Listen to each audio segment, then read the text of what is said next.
et que je faisais de plus grands progrès dans le judaïsme que beaucoup de ceux de mon âge et de ma race.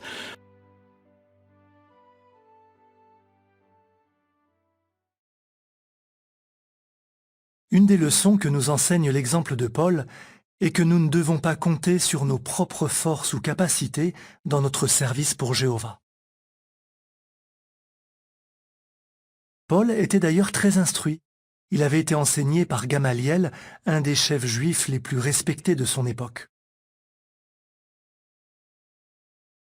De plus, il avait lui-même eu une certaine influence parmi les Juifs. Il a dit « Je faisais de plus grands progrès dans le judaïsme que beaucoup de ceux de mon âge et de ma nation. »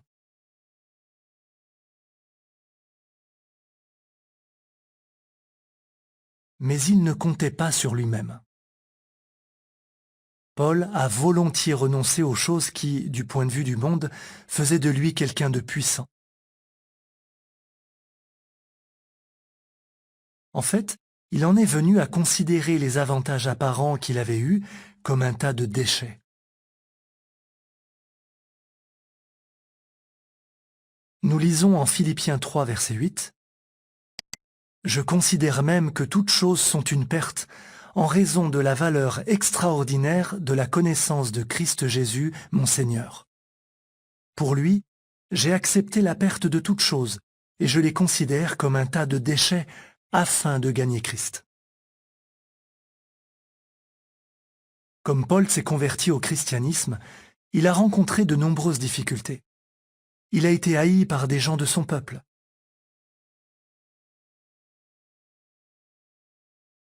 Il a été battu et emprisonné par des Romains, ses concitoyens.